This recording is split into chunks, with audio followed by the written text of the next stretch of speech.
Christmas morning. It's supposed to be about joy, family, giving.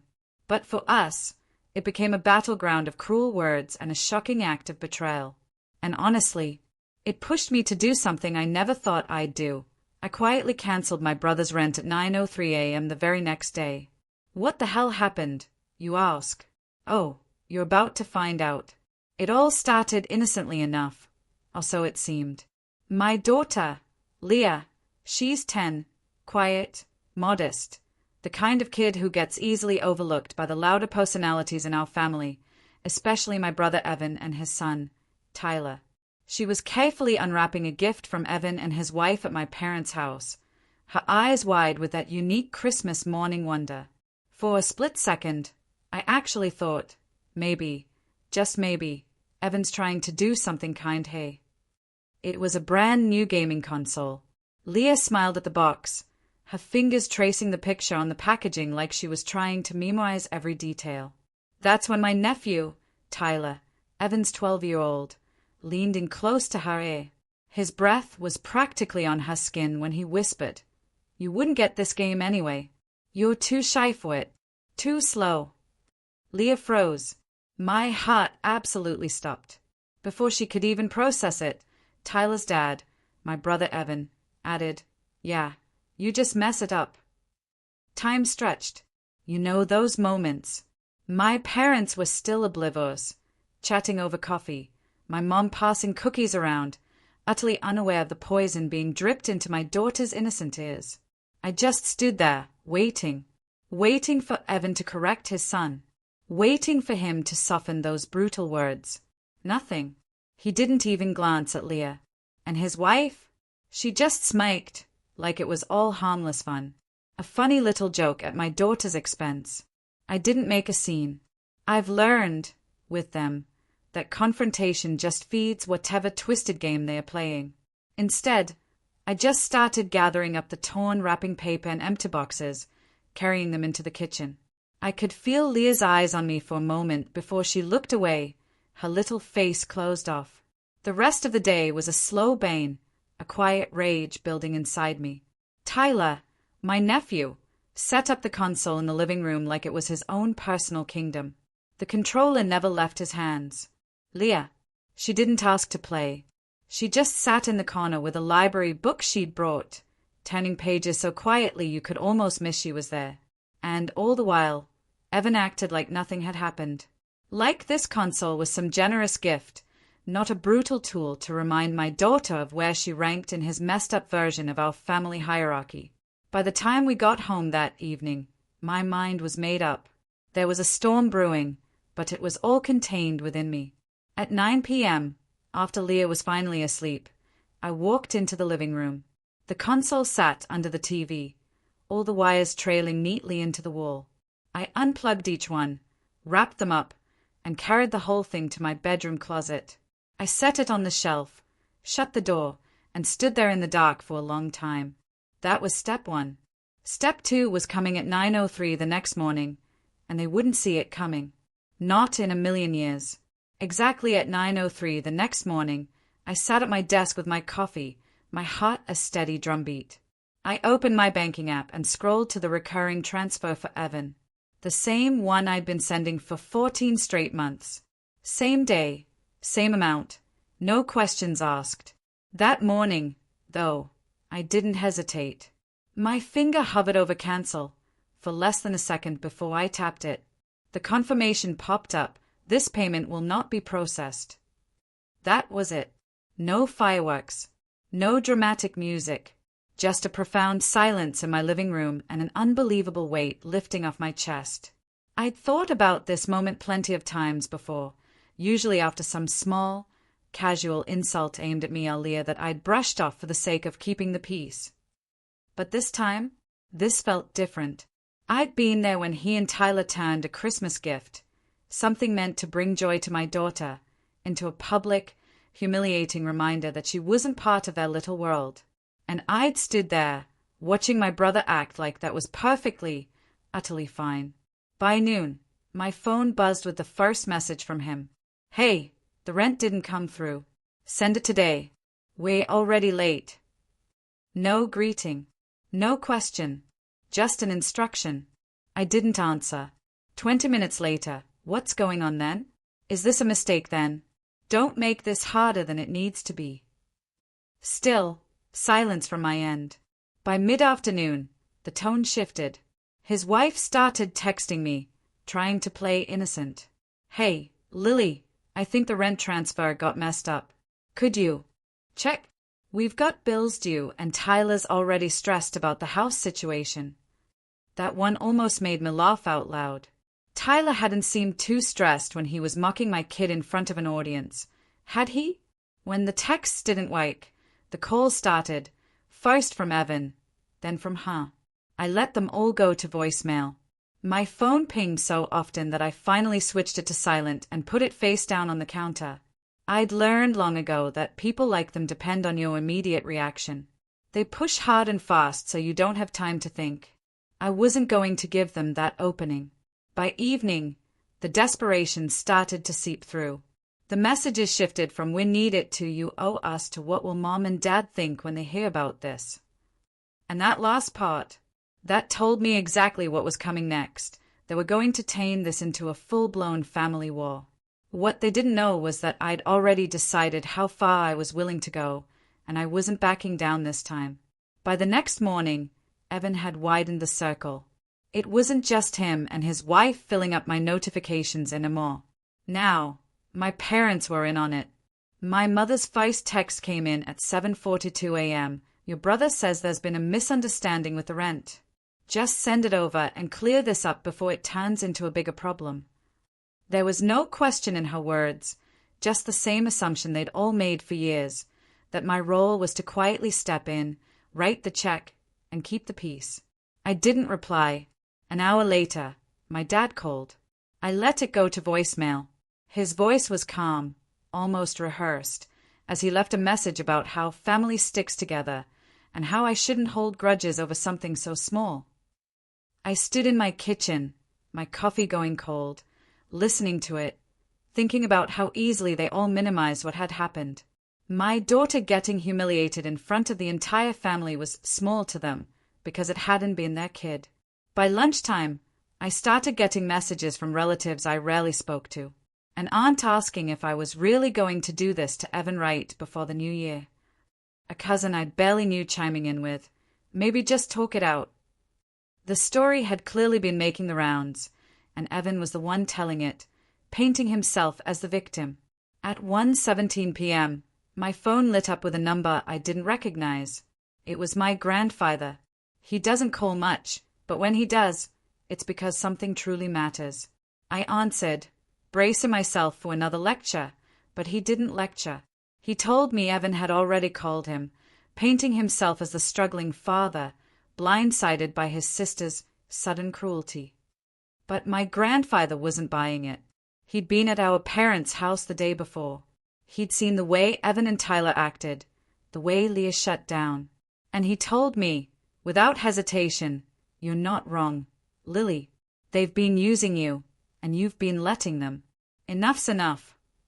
I didn't realize how much I needed to hear that until the words were out of his mouth. For the first time in 2 days, I felt like I wasn't standing in this storm alone. That sense of relief didn't last long, though. By early evening, there was a knock at my door. When I opened it, Evan was standing there with Tyler. Tyler was holding the console, looking incredibly uncomfortable, muttering something that sounded halfway like an apology, but with absolutely no weight behind it. Evan, ever the smooth talker, said they decided to give it back to Leah, as if handing over the box somehow erased everything else. I didn't take it. I told him, simply, it's already in my house. And it was never about the game, Evan. His smile went cold. He started in about how I was punishing his son for just a joke, and how I was blowing things out of proportion. I didn't argue. I just told him I was done. Done with the rent. Done with the handouts. Done with letting them treat my daughter like she was less than. He stared at me like he couldn't process the words. And then I saw it, that flicker in his eyes when he realized the rent money wasn't coming back. Not this month. Not ever. The day after Evan stood at my door with the console, things went quiet, at least toward me directly. I should have known that didn't mean he was backing off. It started that afternoon when I picked Leah up from school. She walked toward the car looking puzzled, holding a small paper bag. Inside were 3 colorful game-themed keychains and a folded note. The note was in Tyler's messy handwriting. "You can come play at my house if you get your mom to stop being mad. Bring the game back, too." I asked her where it came from. She said Tyler handed it to her at lunch and told her to think about it. It wasn't an olive branch. It was bait. Pure, manipulative bait. A 10-year-old shouldn't have to be the middleman in a financial battle between adults. But Evan had no problem putting her there. That evening, my phone lit up with a number I didn't recognize. It was a text from Evan's wife, but she was using her sister's phone. If Leah's feeling left out, maybe she should come stay with us for the weekend. We can talk things out. I could practically hear the script in her head. Get my daughter in their house, work on her until she started repeating their version of events. I deleted it without answering. The next morning, things escalated in a way I didn't expect. My landlord called. He sounded confused and a little irritated.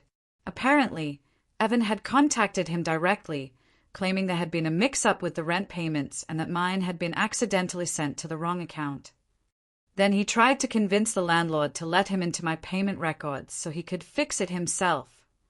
My landlord shut him down immediately, told him if he had any further complaints he needed to take them up with me, then called to give me the heads up. The audacity! I was seething.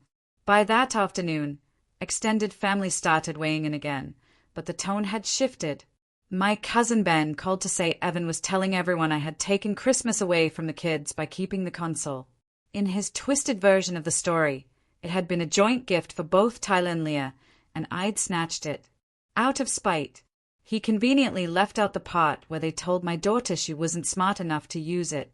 Then, just as I was bracing for another exhausting night of ignored calls and texts, there was a knock on my door. It was my grandfather. He doesn't show up without a reason. And when I opened the door, I could tell he'd come straight from Evan's house. He stepped inside and set a grocery bag on the counter. Inside were Leah's favorite cookies, a small puzzle set, and 3 books he thought she'd enjoy. Then he told me exactly what had just happened. He'd gone to Evan's, listened to him and his wife try to justify everything, and then, in his words, cut through their nonsense. He told them point blank they were done embarrassing themselves, and that if they kept dragging me and Leah into their games, they'd be dealing with him directly. That hit harder than I expected. My grandfather has always been the quiet, keep-to-himself type. But when he takes a side, he doesn't waver. Knowing he'd gone there, looked Evan in the eye, and told him to stop? That was the first time since Christmas morning that I felt some of the tension in my shoulders truly ease. That night, Leah sat at the kitchen table eating one of the cookies and reading one of the books. For the first time in days, she smiled without hesitation. I should have enjoyed that moment more than I did, but I knew Evan well enough to understand he wasn't finished. And I was right. By the end of that week, the chaos was starting to wear thin.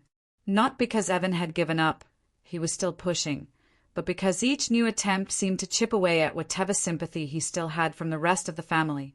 The more he talked, the more people started noticing how much he'd been leaning on me all along. His last big move came on a Friday evening. I was at my parents' house sorting through a box of old photos my mom wanted me to digitize. The front door opened and Evan walked in, clearly not expecting to see me there.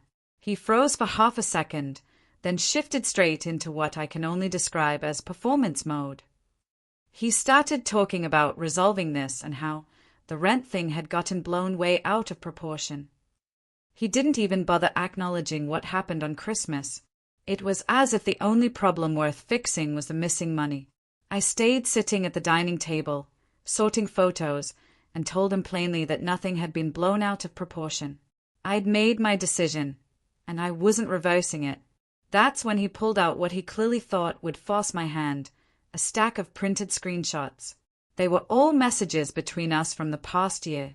Every single time I'd agreed to cover his rent or bills. He'd even highlighted parts in yellow like it was a legal case. He claimed it was proof I'd committed to supporting him until he got back on his feet and that I was breaking my word by cutting him off.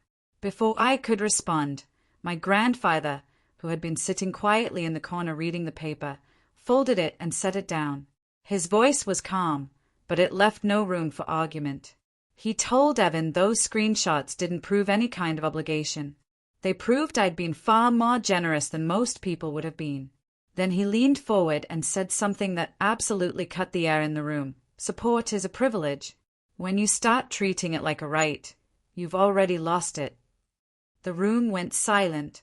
Evan shifted uncomfortably, his eyes flicking to my parents for backup, but they said nothing. My grandfather didn't look away, just waited. After a moment, Evan stuffed the papers back into his folder, muttered that he had things to do, and walked out. That was the turning point. The call stopped. The group texts from relatives slowed to a trickle, and when they did come, they were more awkward than confrontational. It was like everyone had finally realized there was no reversing this. That weekend, Leah and I finally set up the console. Not in the living room, but in her bedroom. We spent hours figuring out the controls, making mistakes, laughing every time we fell off a digital cliff.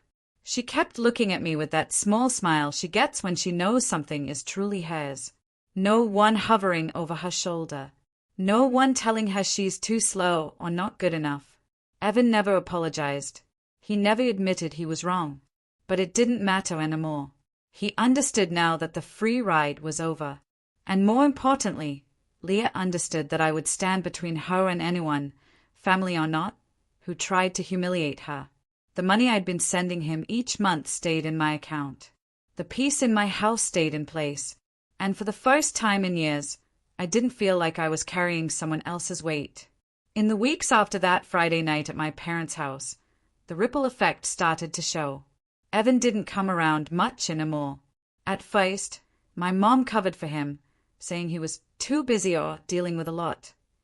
But little pieces of the truth started leaking out from other relatives. He and his wife had been scrambling to pay their rent on time. They'd sold their second car. A friend of his told my cousin they'd even pawned their TV and gaming setup. Apparently, the same console he tried to use to humiliate my daughter ended up sitting in a pawn shop window with a bright orange price tag on it. I didn't celebrate. I didn't send any "I told you so" messages. I just carried on with my life. The silence from their end was enough. One afternoon, my grandfather called. It wasn't about Evan, at least not at first. He just asked how Leah was doing, how work was going, whether I was sleeping better lately. And then he said, almost in passing, that Evan had been over to see him. According to my grandfather, Evan admitted things were tight, but refused to explain why, still trying desperately to save face. My grandfather had just nodded and told him, when you burn bridges, you don't get to complain about the walk. Meanwhile, Leah seemed like a different kid. She started inviting her best friend over every Saturday, and the two of them would disappear into her room for hours to play the console. I'd hear bursts of laughter through the door, the kind that comes from being completely at ease. That sound meant more to me than any apology from Evan ever could. Then came the moment I knew the shift was permanent. My mom decided to host a Sunday dinner. Small, just immediate family. I didn't expect Evan to show up, but he did. Only he was different. No leaning over Leah's shoulder. No casual jabs disguised as jokes. No territorial posturing around me. He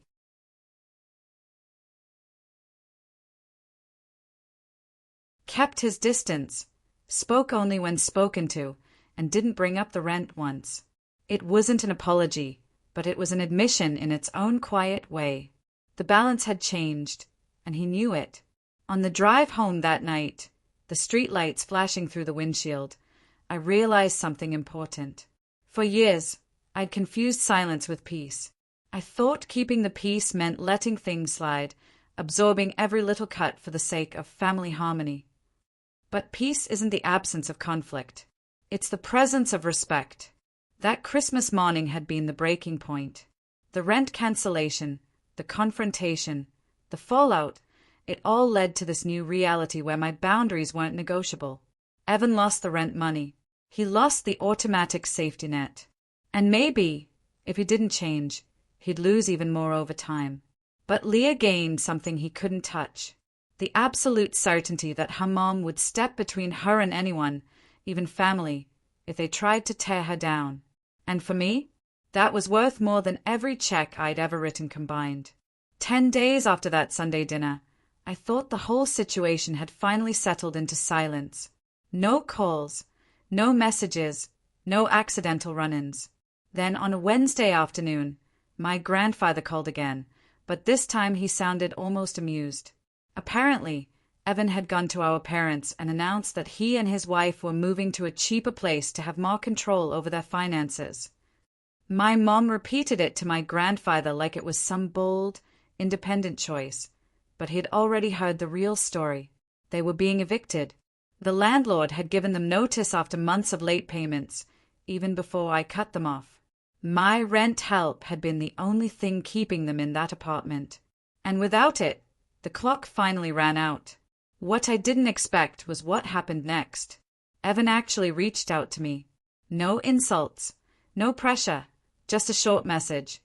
"We're moving out this weekend. I know we didn't end things well. I hope one day Leah will come over again." I read it twice.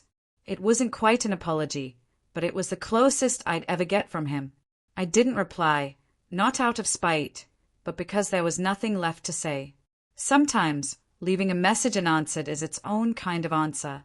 That weekend, I drove past their old place by accident on my way to a friend's house.